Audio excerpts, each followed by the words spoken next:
All right, folks, it is Monday night. It is time for another live Q&A. If you're new here, we answer all of your drone questions. Any questions, you put them in the comments. We've got Jason in the back over there that's going through the questions. We have Tom with the hammer if you don't behave. I think we may have Jillian from the community as well with the hammer if you don't behave. And we have a new team member behind the screens over there along with Ben. We have Amy. Amy is our newest team member from the production side. Say hi to Amy, everybody in the chat. Amy is obviously learning. She's this is her first day, so we're excited to have her on board. She's replacing Ethan. If you remember Ethan is still with us. He's in California. He's working remote now, but Amy is going to be full-time in the studio, so we are pretty exciting. Amy, welcome on board. All right, a lot of fun stuff. Is there anything going on in the drone industry right now? Yeah, I guess. A lot of stuff going on. You may have seen the video that we put live on Friday. This was kind of a rush to get that video done before the weekend because I knew a lot of people were going to have a lot of questions. So we put out a video on these executive orders, primarily the one executive order that really talks a lot about drones. And it's got a lot of views. I think we're close to 40,000 people now that have seen the video, but it was a fun rush. We got the data, I think, at like 3 p.m. And then by 8 p.m. we had the video fully scripted, recorded, edited, and everything else. So thanks to Bo, who busted his butt on a Friday night to get it out live to you guys. And yeah, now it's live. So if you want to go see it on the channel, if you have questions about anything related to the executive order, it's going to be there. I'm sure we're going to have questions tonight talking about this. So there we are.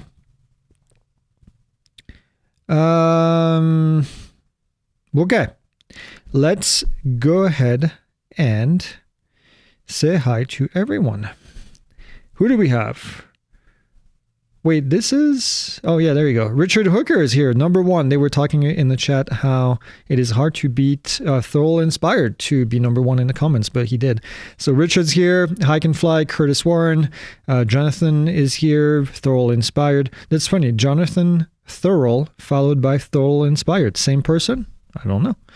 Eric Refschneider is here, Rick Hahn.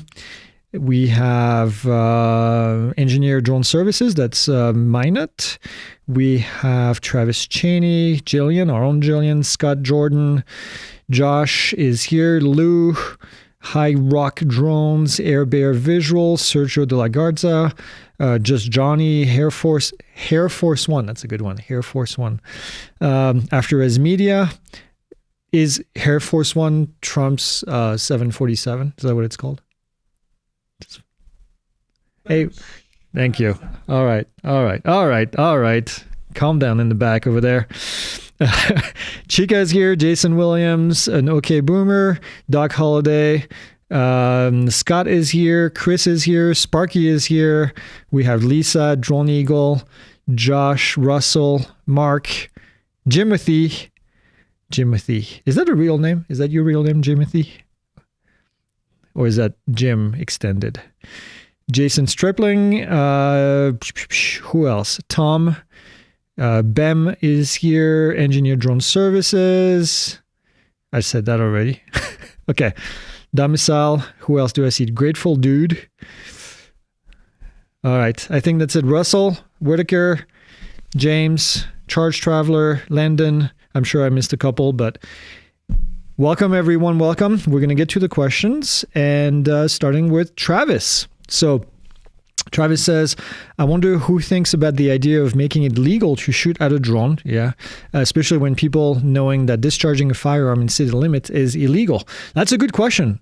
Typically idiots are the ones that come up with these rules. I hate to say it that way, but these people don't think very far. They're just reacting. They're just trying to get a reaction from their constituent. I think it's mostly just to get visibility. It's sadly the world that we live in, but if you're not controversial, you're not relevant, it feels like, which is just plain dumb.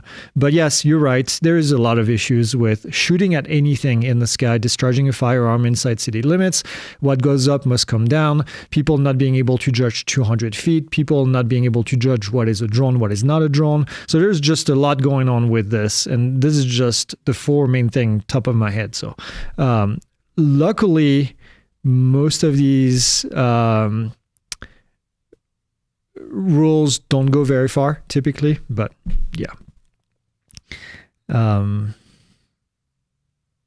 Anyway, Air Force One says, I'm not political at all. I'm just an old hippie. I was Air Force One before there was an Air Force One. That's cool. That's awesome.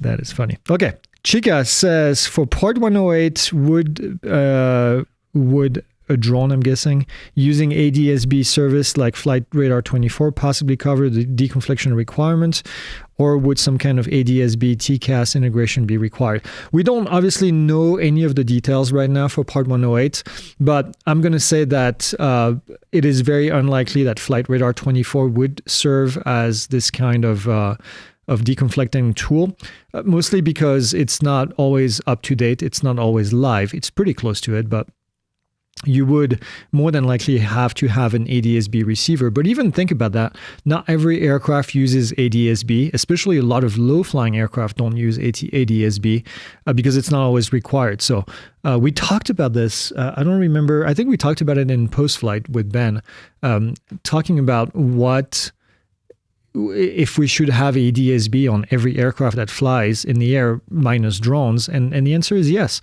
We should absolutely have everybody broadcasting ADS-B. And yeah. So next question. Air Force One says, haven't flown my DJI Neo in a minute. Do you know if there is any new updates to the Neo? I don't know, actually. But DJI tends to put out new content out there for a bunch of different things. So yeah, keep an eye on it. You can go on the page for that specific drone, and there you'll be able to see a list of updates that have come up. You'll see if there's anything new on that side. Chris says, what ND filter works best or are the go-to for midday clear sunny condition? Okay. I live in sunny California. Honestly, haven't used my filters much, but wondering if I should use them more and more often. So, Chris, the general rule for ND filters is going to be that you want to use them when you do videos, not when you do photos. That's not really what they're for. They're designed to reduce the amount of light that gets into the sensor, so you can get your shutter speed a little bit slower than you would if you had all the lights going into the sensor. This prevents a couple things. It prevents the jello effect on your camera if you had a very high shutter speed, but it just makes the footage look a little bit more blurry, which is more pleasing to the eye typically. The general rule is whatever ND filter you use, you need to be able to get to the shutter speed to be about, what am I looking for here? Why am I having a brain fart? Double what? The frame rate. Thank you. Oh my God. Ah. Okay. Reset. It was a test for you, Amy. You passed. Your shutter speed needs to be double your frame rate. So if you have a frame rate of 30 frames per second, for example, 1/60 would be the shutter speed that you're going for. And so using the right ND filter typically is going to be between 16 and 32, depending on the sensor, depending on the conditions out there. But give it a shot, try it, and then see if it gets dark enough that you can get to the shutter speeds or close to it. It doesn't have to be exactly that number, but really close to it. Okay. Woo! Yeah, sometimes I get brain farts like that, just like the most common thing, and I think it's because I'm on camera, it just doesn't come out. Okay, Jimothy says, is snatching a drone out of the air with your hands considered disabling it?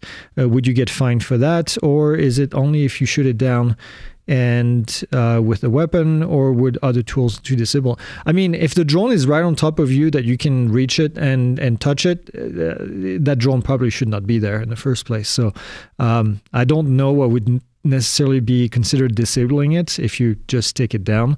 I think it's open for interpretation, but yeah. I would not shoot at a drone, but if there was a drone flying around on top of my face when they're not supposed to, I would definitely grab it and disable it without breaking it. You just have to tilt it to the side and it turns off. Just saying. Yeah, so if it's your own drone, that's a way to do like a hand catch or a hand launch if you wanted to, right? Yeah, if it's your own drone, obviously it's fine. But yeah, that's how you would stop it when you disable it, in flight. Tom says TFR here near Pittsburgh at Oakland Country Club for the US Open. Okay. Interesting. It's only a 1 mile radius around the golf course and ground to 1,000 feet AGL according to the NOTAM. Yeah, that can make sense. An event where there's going to be quite a few people gathering. They don't want to see aircraft flying around, especially not drones if you're playing golf. Probably very annoying. So yeah, that's probably, I'm sure they want to make sure that there is a certain volume to make sure that nobody enters that volume and creates havoc. With all the things that we see going on in Ukraine right now, I think we're going to see more and more of these TFRs popping out for events that have a big gathering of people. And it makes sense. It makes sense. You can still fly in that TFR if you're part of the event and you've been invited to do this. Otherwise, yeah, it should stay clear. By the way, this has been a fairly common practice in manned aircraft aviation for a while to have TFRs around events so that manned aircraft cannot enter and get into that airspace. Does the Neo qualify as a Class 1 if I add a remote ID module and keep it under 250 grams? Yes, it does. It has the prop guard, so you're good to go. Lou says, what are the two files that are saved with my MPEG-4 file, LRF file, and then SRT file? LRF, if I remember, is a very light version, like a preview file of the video, if I remember correctly. SRT is a subtitle file, technically. That subtitle has information about GPS information. If you go into the settings, you will see that there's an option there for to turn on or off subtitles, and that's what creates that file.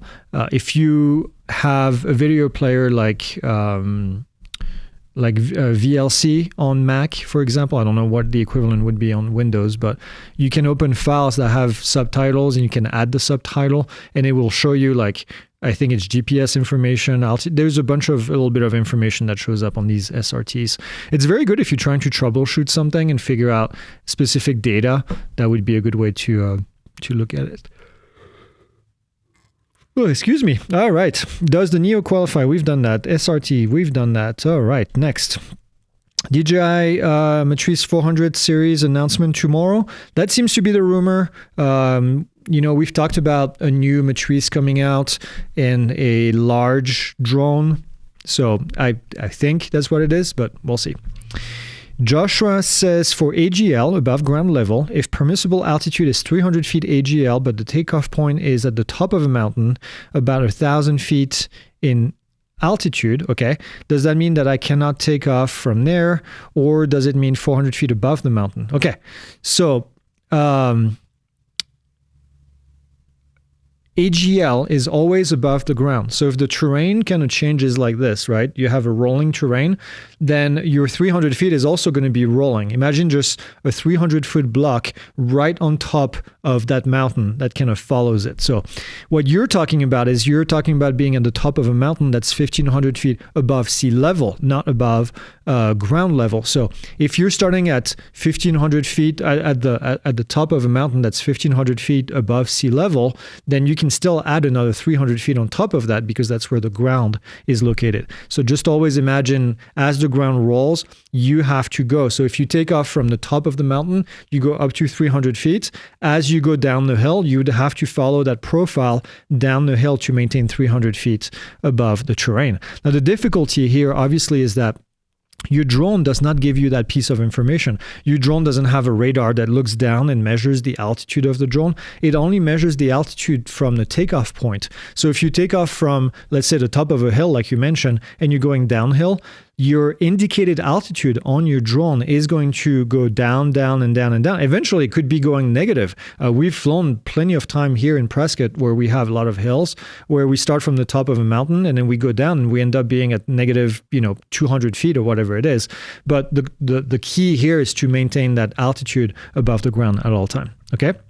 It says a loft length says permissible altitude for that specific location is 300 feet. Yeah. So that 300 foot cannot be added, by the way, to any obstacles, only to the ground. So it's 300 foot to the ground and that's it, period. If there's a tall building there, you cannot fly 300 feet on top of that building. You can only do it on top of the ground. Okay. Ibata says, do you have a recommendation for starter drone with both thermal and multispectral capability?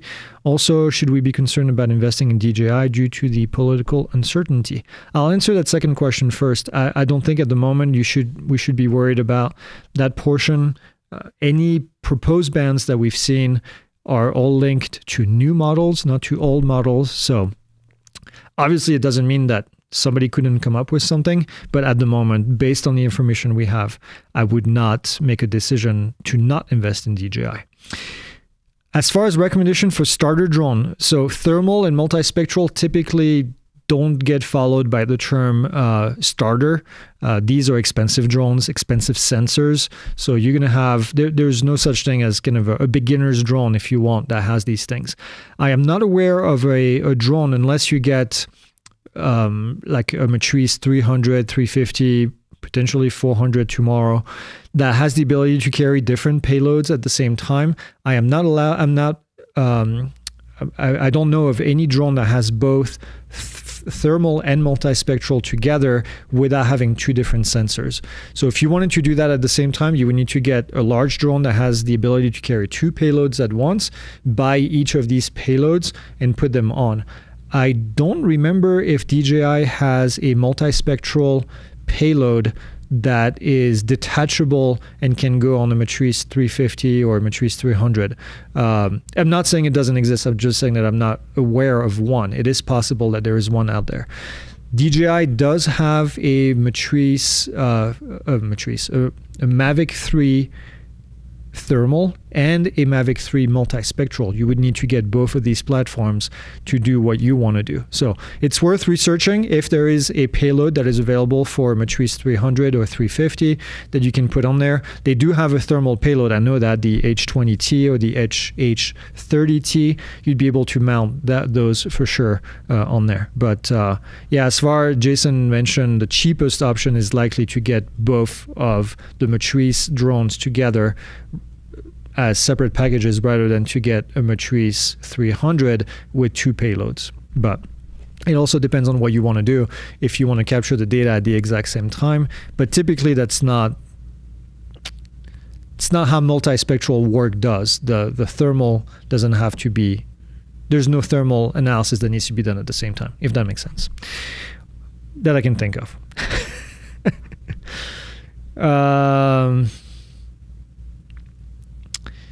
Josh says, do you offer guidance on how to write an effective waiver? Yes, we do. We have two things that you can do. We have consulting services available where we can write waivers for you, or you can purchase the waiver course that we have available where we talk about how to submit waivers and give you guidance. But either way, yes, we do have resources. What is your suggestion for the best place to get good privacy policy language for a drone service website? I'm going to be straight. I would use AI to do that. This is the type of thing that AI is really good at. I would just ask ChatGPT to create a privacy policy with a little bit more detail, and then it spits it out. This is the kind of work that AI is really good at doing. Toby Armstrong says, what is the procedure if you sell a registered drone? I'm guessing you're asking about registering. I'm asking you I'm guessing you're asking the procedure as far as the registration side of things. If that's the case, you would need to go on the FAA drone zone. If it's registered as a recreational drone, then you would need to remove it from your list of drones. It's called the inventory. If it's registered under Part 107, you would just cancel the registration under Part 107 and you'd let the new user do that. Jonathan says, any update on DJI ban? I mentioned earlier, I don't know if you heard Jonathan, but we made a video on Friday talking about executive orders from the president that were signed. It's not really necessarily an update on the DJI ban because there's no direct information about a DJI ban. But so far, the doom and gloom that we had been promised did not happen, and there was no DJI ban announced with those executive orders. So that's, I guess, the update. Jimothy says, I've had my Part 107 since April 2023 and forgot where and how to do the recurrent training to renew your validation. So that's going to be ALC 677. Jason is going to put a link in the description. You just have to do that on the FAA safety website. It takes a couple hours to do it properly. And then at the end of it, you'll get a certificate, and then you'll be able to be current again for another 2 years, 24 calendar months. Will McGill says, have you ever seen the ADSB exchange and how many planes are tracked through there? Yep, very familiar with that since I actually fly airplanes as well, and we have an airplane, we have ADSB in, so yeah, there's definitely a lot of airplanes that are tracked through there, which by the way is one of the reasons why drones are not allowed to use ADSB, and that's why we put remote ID in place instead of ADSB. ADSB has limitations as to the number of aircraft that can be tracked within a square mile, and as such, drones can't use it because they would basically saturate the information. Also, keep in mind that drone information doesn't have to be available to manned aircraft pilots because drones have to give way to manned aircraft, and it would increase the workload by a ton, and you would need to filter those once you're at a certain altitude. So it's a bit complicated, but having ADSB information provided to the drone pilot, on the other hand, I think is a great idea. Drew's Day says, I work for an agency that receives federal funding and we have 2 DJI drones. Does that mean I can't use them anymore because of new executive order? No, not yet. There's so a couple of things here. Executive orders, they're just that, right? They're just a document saying we should be doing this, right? It's not Congress creating laws. Typically, not always, in this case, these executive orders were based mostly on regulation that had been passed in the past, even from the previous administration, of things that the government needs to do, aka the FAA in this case. So the FAA gets mandated by Congress to do things via the FAA Reauthorization Act. Typically comes out every 5 years or so. And in that act, Congress says, FAA, you need to do this within X number of days. Well, a lot of what we saw in that executive order are things that had been already mandated to the FAA to do. As far as the manufacturing things, that's kind of a somewhat new guidance, if you want. These executive orders also have deadlines in them, but these deadlines, regardless of the administration, okay, are more often than not followed. Okay, so don't. I'll give you an example. Section 2209 of an FAA Authorization Act of 2019, I think it was, is only getting done now, and it should have been done, I think, in 2020 or in 2021. So keep in mind that all these things, they take time to get done. Speaking of, one of my FAA contact is texting me. So they're not law. They're not really anything. There's nothing attached to them that says if the agency doesn't do that, then this is going to happen. Now, there could be retribution at the end of it if they don't get it done. But that's really all it is. it's guidance on what the government should be doing. It's prioritization, if you want. It's prioritizing certain things that should be done. Okay, I would put money on the fact that a lot of these deadlines are not going to be met. They're just too tight. They're just too quick. We know how the government works, and it's just not going to happen this quickly. Within 30 days, we need to have something out. It's not going to happen. But anyway, I digress. Next. Sergio says, what is the main reason I would use the memory card on my DJI RC controller? We use it, for example, when we do screen recording of the RC controller. We save the footage to the RC to the SD card. That way, we can just get it quickly. Sometimes we forget to record there, and then we have to go get it. Right, Ben? Yes. It's also just it's a nice placeholder for an SD card that you can have as a backup for your drone, too. Yeah, because we also never forget to bring SD cards for the drone. We certainly do not. We do not. Never. We've never forgotten that or a microphone. Cut me deep, man. Cut me real deep. All right. Helmet Fire says, on the topic of firmware update, if DJI is added to the ban list, what is the likelihood DJI might just discontinue their support entirely for all models for us in the US? You know what? I'm not going to speculate on that, but I highly doubt that DJI would do that to their customers, right? DJI understands that if they end up on the ban list, it's not because of customers, and I don't think they would take the customers hostage. There's no indication that, because think about it this way, right? And this is me talking as a business owner and what I would do, okay? You get burned by the government, you can't sell your drones over there. Your customers have already paid for that. DJI is a global company. They sell drones everywhere in the world. If they did this to the US market, it would give cold feet to everybody else in the world to buy DJI drones. It would set a very bad precedent. Not to mention that a ban could be overturned in a couple of years by another president, another administration. And so then it would make it that much more difficult. Essentially, what I'm saying is I doubt DJI would burn bridges with their customers by doing that. That's just me. Maybe it's wishful thinking. Maybe I'm just too optimistic, but I doubt they would do that. Steven says, I was asked about a job under BWI Class B shelf. I checked the loft, airware, and the US facility map. All three say that the building is in Class Gulf airspace. Am I missing anything?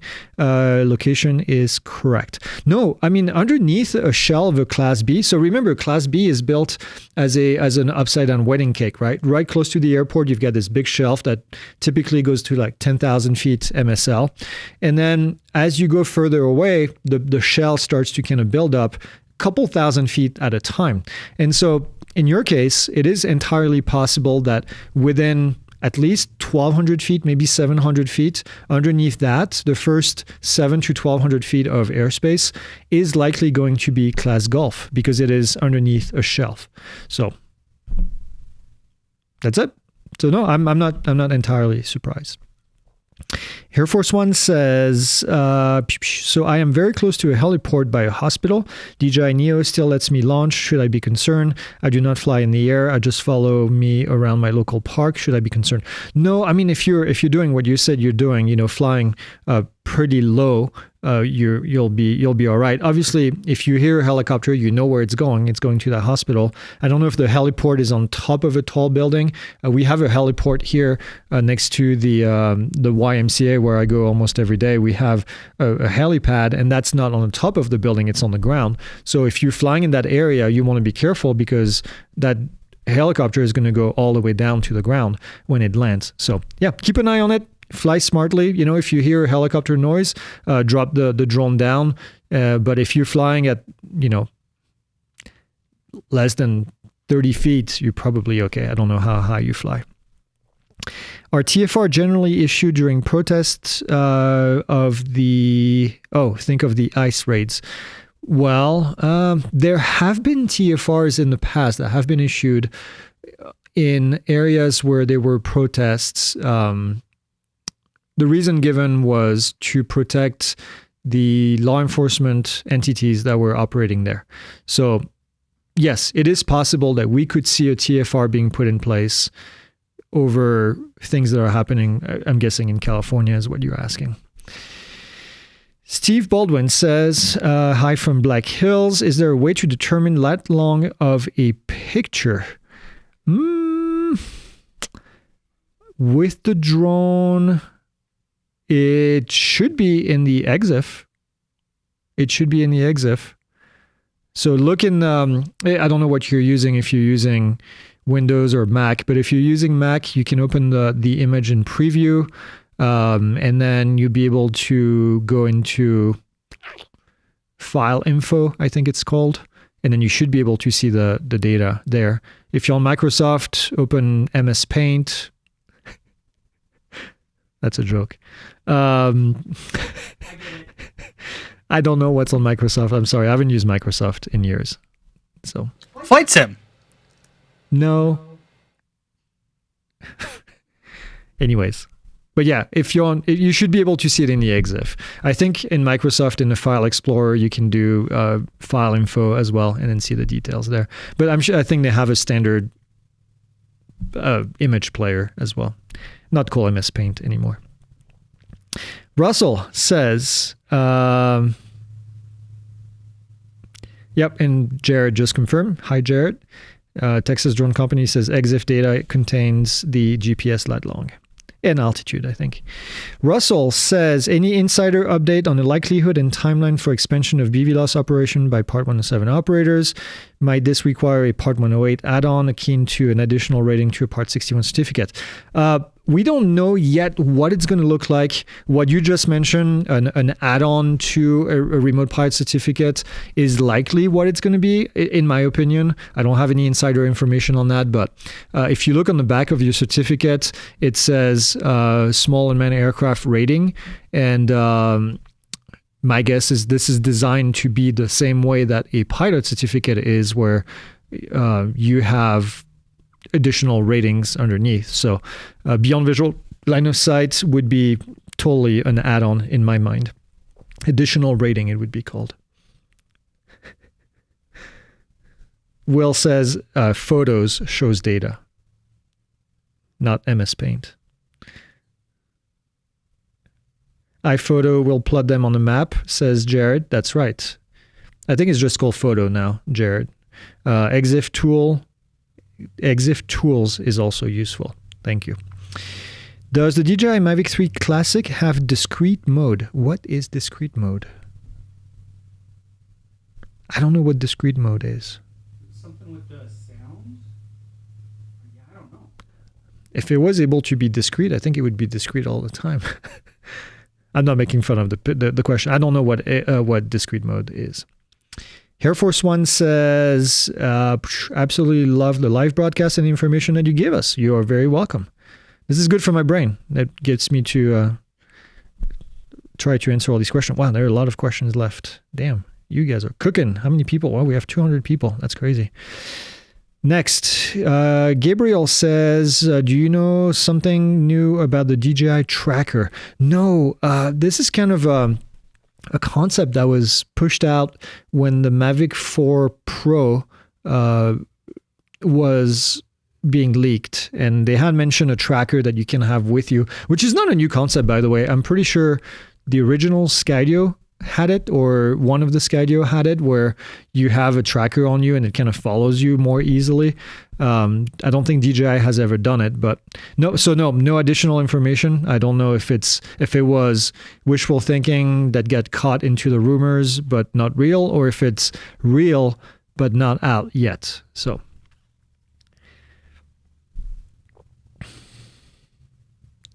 somebody says Classic has discrete mode. Why do I not know what discrete mode? Oh, it turns all the lights off. Yeah, that's what Ethan said. Oh, yeah, okay. All the lights off? I didn't know that's what it was called. Yeah, but yeah, so yes, you can turn the lights off. Yeah, absolutely. Well, Jason said it doesn't, but somebody says it does. Okay, so something that we have to verify. Let's make a video. Somebody says your volume is very loud, Ben. It's probably Ben that's just very loud. Justin says, if and when the Avata 3 comes out, will we be obligated to pay tariff as opposed to the regular 30, not the 170? I think it's whatever the number is. I cannot answer that question because it depends on when you're going to buy it, and it depends on when, I'm going to be nice, the folks in the White House decide that there's going to be a tariff or not. At the moment, it's only 30%. It's supposed to end 90 days after it had started, which I think is coming out in July, the 90-day deadline. Who knows what's going to happen after this, if we're going to go back to 100 and whatever it was, if we're going to stay at 30%, don't know. So, yep.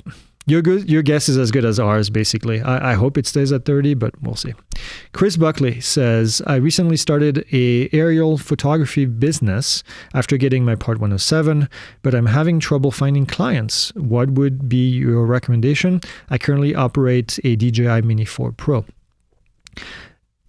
It's all about getting yourself out there, right? Finding clients is probably one of the most difficult things to do because most people are not natural born salesmen, okay? Or saleswomen, which is fine. How do you do that? You have to figure out who your target market is, right? Who are the folks that you want to sell your services to? And then you have to go where they are. It could be via ads, which may not always be easy in that line of work. It has to be that you go door to door. You go talk to, I don't know who you're trying to offer your services to, but I'm guessing realtors. You have to go talk to realtors. Find listings online that have houses that don't have aerial photos on them, and then go pitch that specific realtor and say, hey, I noticed that you don't have aerial photos. I can take care of that for you. Let me do the first one for free so you can see the benefit of it and see if it helps you sell that house. And then you build those relationships, okay? That's how you do it. And that's hard to do for some people. Something that I would absolutely hate to do if I had to do it, because I'm not good at doing that kind of stuff, okay? But you can learn it. You got to get comfortable talking to people and get the word out. But you have to find who your customers are, and you have to get in front of them one way or another. So Cascade Drone Services says, just curious, as the natural inclination for flying a drone is up in the air, anyone specializes in or spends time doing low altitude flying like 24 AGL or lower? I mean, there is I think it was Sparky who's actually here on the who's on the chat, who had mentioned in one of our videos that you don't always have to fly super high, okay? As a matter of fact, a lot of good shots are done, within 100-ish feet. Now you're talking, I think, about 24 inches above the ground. That's a perspective, right? But it's not really the perspective that people are expecting. When you fly that low, what you end up with is a lot of noise in your picture. You end up with not a whole lot of depth in your picture. People fly drones because they want to see a bird's eye view. They want to see a view that is not visible otherwise from humans. So if you're flying at 6 feet or less, you're going to get that perspective. Now, this might be the perspective that you're trying to get. There's a lot of FPV flights that are done very low to the ground to give that illusion of speed, or not even an illusion, but that effect of speed. And so it really depends on what you're trying to convey. Okay, that's what I'm going to say. Back to the discrete mode here. Discrete mode is only available on enterprise drones, not the 3 Classic. Thank you, Eric. That makes sense.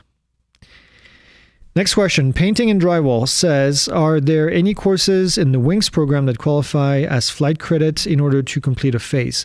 At the moment, no. So the Wings program is really designed for manned aircraft pilots, right? And as a requirement, you have to do some flight credits. The reason we offer those for our courses with Wings credits is because we are working with the FAA to create a program that would provide Wings credit for drone pilots and have a fully separate wings credit. Okay, that's just for drones. So at the moment, unless you're a Part 61 pilot, you can't really use these wings credit for anything other than collecting them in preparation for a future wings credit that might be put in place. Okay. Will says, filming drift cars, FPV. Yep. Can I say this is recreational for me, or will I need a Part 107? I mean, it depends on who you do it for, but if you're filming drift cars, FPV, I'm guessing it's to provide the footage to somebody else, in which case it would be Part 107. Also, keep in mind, you can't technically fly over moving vehicles with people inside. You could get a waiver to do that under Part 107, but you could not do that under recreational rules. Scott Jordan says, regarding the executive orders, what might change on tariff? There is no discussion of tariffs in the executive orders. All of those are done with executive orders specifically for tariffs. Mark H says, any update on the new Avata 3? No new updates that I have seen, at least at the moment. Grateful Dude says, if you register a drone as recreational, can you later update it to Part 107? Yep, that would be a separate Part 107 registration you would have to do. But you can have your drone added to the inventory on the recreational side and then register it as Part 107 as well with its own number. Remember, under Part 107, each drone needs to have an individual registration number. Curtis says, if a city requires a permit to launch and land from their property, is hand launching or landing a loophole? It is not. It is not. Ethan, our own Ethan is here, says, do you think after BVLOS rules are written, there will be a market for fiber optic drones in the US? I think possibly for high security operation. Yeah, I think the fiber optic drones. So let's explain a little bit what Ethan is talking about here. If you've been following Ukraine a little bit, you'll notice that they use that term fiber optic drones, which is essentially the drone being attached to a fiber optic line, which is very lightweight, but allows to send a lot of data and almost like a tether-ish. But what it does is it leaves that line kind of, there in the field, especially in Ukraine. There's it's almost like cobwebs of fiber optic lines that are left in fields as those drones are flying away. So I don't know how that would work in the US, but what I was going to say initially is that I think the term fiber optic drone is forever going to, or at least for a long time, going to get this connotation of Ukraine drone used to go bomb Russian tanks. So we'll see. But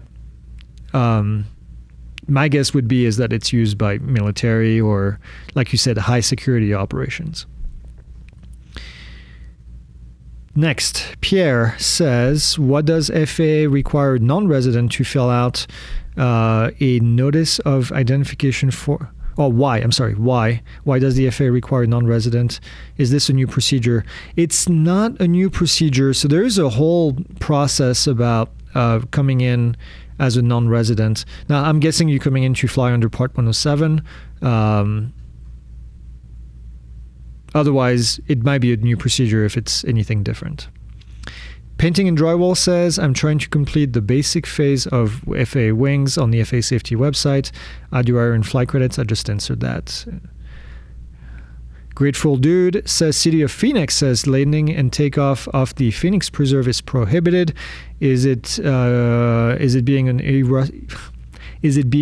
irresponsible pilot, or is it illegal to fly into the preserve from outside the preserve? So technically you can fly from outside the preserve. The city of Phoenix can only control the land that they own, right? So if you take off from private property outside of that, then they don't have the ability to control that. Is it irresponsible? You have to think about why the restriction is put in place, okay? I have no problem taking off from outside an area that is controlled by a municipality when the rule is seemingly just for pure control, right?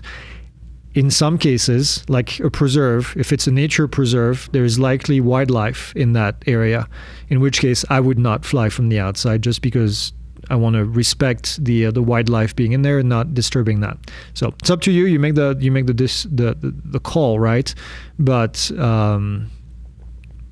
yeah, keep that in mind. How quick can a student receive their license when they sign up with PI? So we don't issue the license, but the training can be done in about 2 weeks. I mean, some people have done it a lot quicker than that, but then you have to take the test, and then it takes a couple of days after you take the test to get your actual temporary certificate, okay? And then you'll be good to go. Will McGill says, I checked with the hospital with the heliport. They said they issue a TFR or warning, and if I keep it below the tree line at the park across the street, you'll be good. Okay, yeah, that makes sense. I doubt they issue a TFR when they have helicopters flying there, but I'm sure they issue some sort of, well, they might talk on the radio, but I doubt there's a TFR. Formerly Film Photography says, I just sold my Mini 3 Pro and unbounded from my DJI account and canceled the registration with the FAA. Still showed all my flight data. Can the new owner delete, or will it be gone when he binds? So those are on the drone itself, I think. I would just do a factory reset of the drone after that, and then will be gone. I would not give that to anybody else afterwards. TIE Fighter, what's up? Says, unrelated to drones, but wanted to ask this. I plan on getting my private pilot license starting fresh and wanted to know if your class for ground school can be considered accredited. So our ground school is at the end of our... How am I going to say that? All you need from a ground school is the ability for someone to sign you off at the end to give you the endorsement, which is required to take the test for private pilot. So we provide that. So if you want to talk about this as accredited, then yes, because I'm an FAA instructor, I can sign you off to go take the test, which is really the reason why people buy the ground school, is to get that sign off. Morgan says, do you have any recommendation for night lights or remote ID module for the Mini 4 Pro? I don't really do recommendations anymore on the remote ID modules. There's a couple of them that are not super cheap, but pretty cheap, like $30. I don't remember even the name of it now. As far as night lights, it depends on what you want to do with the drone. Do you want to put it on top of the light to be visible to meet the 3 statute mile requirements? In which case, the ARC 5 is the one that you want to get. It's ARC V as in 5 in the Roman numeral. If you want to get lights to kind of like flash, on the ground, I would recommend, what was the name, Ben, do you know, of these lights? Are you talking about the strobe lights? The cube lights. Cube? No. Oh. The cube, yeah. We have, that's, I think that was before your time. I've used cube lights before on the drone to light up an area, to do actually light painting. We talked about light painting recently. And so I would recommend those if you want to light up an area. They do a pretty good job. But yeah, that's where we are. What are the newest changes and updates that have been made to Part 107 test questions over the past few months? None. There has not been an update. So this is something that's interesting because we get that from time to time. People go take the test and they said, oh, I didn't recognize that question. And then I talked to the test provider and they said, oh yeah, the question has been updated. The FAA doesn't add topics to the exam, right? They might change questions over and over from time to time, but the topics themselves are all dictated by this document that's called the Airman Certification Standard, okay, the ACS. The ACS doesn't get updated unless there is a change in regulation. And so there's only been 3 changes to the ACS since Part 107 came into effect. And the latest one has been with the addition of categories of drones and the changes with flying at night and a bunch of other things, okay? So since then, there hasn't been a change to the ACS, which means that the content of the exam is exactly the same. So the FAA might be updating things from time to time. We don't teach to the test. We don't teach to, a database of questions. We don't chase the FAA questions that they give you on the exam. What I do instead is I take the SCS and I teach you every topic on the SCS so that when a question pops up on the exam, you know the topic and you can answer any question, which to me is a much better way to approach it rather than try to give you, and I see people do that. I see some competitors that do that. They say, oh, we have all the questions from the FAA. You can memorize them. That's a terrible way to go about this because they change all the time. Not all the time, but quite often. So that's my answer. We just put out that video on some of the top 5 topics that pilots miss. Yeah. On the test too. That was a good video. Yep, we did that, and you'll see there why you need to study because some of these are not super obvious. But I hope that answers the question. Jason says Loom Cube. That's the name of those cards. What did I say earlier? Not. Yeah, something cube. Yeah, Loom Cube are those lights. They're pretty good. JR Real Estate Photography says, you think the FAA is more likely to approve authorization in a zero grid during the day or at night? I need to submit a client wants dusk photos. The FAA is going to make that decision based on when the tower is open or closed. Dusk. Okay, so let me back out a little bit. If you're flying in the grid, it means that there's an airport. It means that it's more than likely controlled. It means that it's controlled. Yeah, so at night, sometimes in the middle of the night, the tower closes and then the airspace changes. But if you want dusk photos, it's not going to make a difference to the FAA. It's still going to be considered an active airport. And so it's all going to be really based on your safety writing on your application, if that makes sense. Whew. Next. Damn, you guys have a lot of questions today. That's awesome. How many more do we have? Well, we're getting close to the end. 5 questions. 10 minutes to go. All right.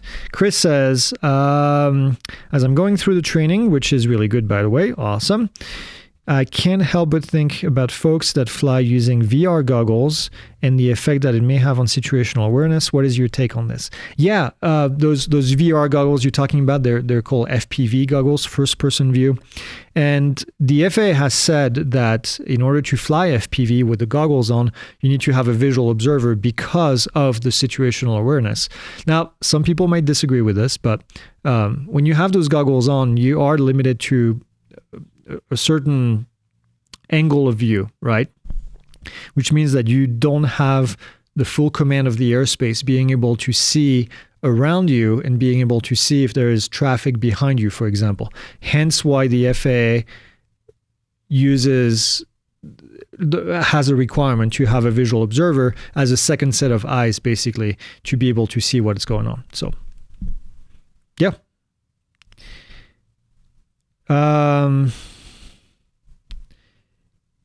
Painting and Drywall says, how do you become a drone pro on the FAA FAST team? So you have to contact your local FSDO, that's the Flight Standard District Office. That's kind of like the place where the FAA employees live, and apply to basically become a drone pro. So if you have enough experience, they'll get you in, and you'll have to do a couple meetings, and yeah. Crypto Horsepower says, if I filmed drone videos while I was flying as a hobbyist without Part 107, can I now use these videos later for commercial purposes after I get my Part 107? Yes, you can. What is the best programmable drone to buy, taking into account the price? Yeah, I don't know what you mean by programmable. Tell me more about what you want to do specifically. Romeo says, I am traveling with 3 DJI drones, done so for the last 5 years, to Europe in 3 weeks, and wonder if there is going to be any problems coming back into the US through customs. It looks like that custom issue has been resolved that we talked about a while back. You should not have any problems. Grant says, this is my first time here and I'm loving it. Awesome, very informative. This proves that you're number one. Thank you. I'm signing up with you after the live. Awesome. Well, you're welcome, Grant. We do this every week and try to get people educated out there. That's the main goal. Superman is here. Dun, dun, dun. See, that Superman knows. He goes to the number one. He knows. Do I need a license to post a friend's FPV video image on YouTube? No, I mean, the simple fact of posting something on YouTube doesn't mean that you need to have a Part 107. Okay. So you do need, you need it when the flight is no longer recreational. Let's put it this way. Ray Kelly, what's up, Ray? He says, are you allowed to fly your drone over a moving train? I thought I read that you cannot do that. So the rule says you cannot fly your drone over people in moving vehicles. So two options here. Let's say that you have a train full of passengers, which happens. You technically cannot fly over that train because there are people in moving vehicles. If it's a freight train and you don't fly over the first train, I'm not a train guy, I don't know what that's called, but the main train, right, that has the the engine. Thank you. The engine has the pilot. Is it called pilot? Engineer. Jeez. Okay. I sound like an idiot. Well, I'm not a train guy, like I said. Anyways, if you don't fly over the engine that has the engineer in it, then you're fine. You can fly over the freight part because it doesn't have people in it. Okay, that's kind of the rule. So, what if you didn't know that someone caught a ride on that train, like in the movies, and were in that freight train in the caboose? Yeah, I don't know. That's a good one. Probably go to jail forever. Straight to jail. Straight to jail. Okay. So yeah, that's it. Minot says GNSS system on top of the building. We're working on it, I promise, but we have a lot of things to do. It will be there. What else? 4 minutes to go. All right, couple more. I want to be able to code a drone to work autonomously with a certain sensor of my choice and code it in Python. Your best bet is to build your own drone in this case. If you want to do things like that, you're going to have to use PIXL and then learn how to code. That's, yeah. Minot says, hypothetically, if local ordinance says no takeoff from town property streets, cannot it take off from the roof of your car parked on the street? See, I mean, I don't have any legal precedent to say this, but if the wheels are touching the ground and you're taking off from the top of the roof, you're still on the property. And so that it's the same thing as hand holding, when you're touching the ground. And no, you can't jump and take off. That's not how it works. But no, that I would, I think anybody in court would argue. I mean, you can do it and try to argue it in court when you get in trouble, but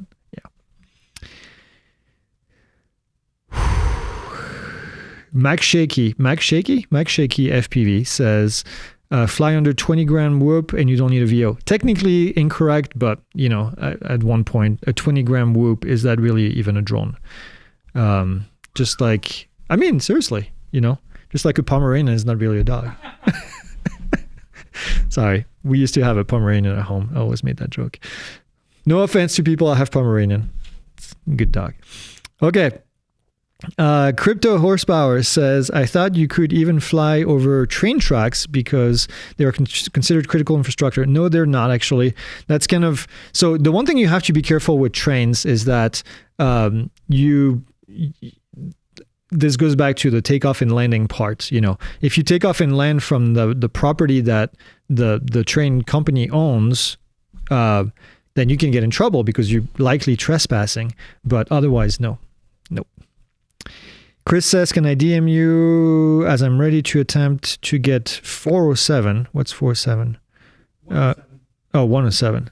But can't pull the trigger between you guys and others. Yeah, just send us a message. You can go and chat with our chat box, which is real people answering, although it's going to be closed in 2 minutes. But you can always send us an email, contact@pilotinstitute.com. If you have any questions, we're happy to help. See, caboose. I knew the term caboose. That I knew. That's the last one in the train thing, right? Yeah, isn't the front the locomotive? Or is that the whole train? Well, I thought the locomotive was the... No, it's a locomotive at the front and then cars behind it. Is that what it's called? Folks, help us here. We're clueless, obviously.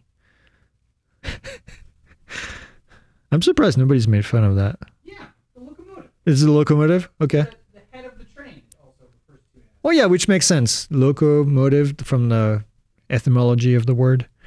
So, all right. On that note of complete ignorance on our part, we will be back next week to answer all your train questions. We're going to study in the meantime. Thank you all for watching. Go watch that video if you haven't yet on the executive order. It's the last video that's posted on the channel. And then, yeah, we'll be here on Friday for more news updates.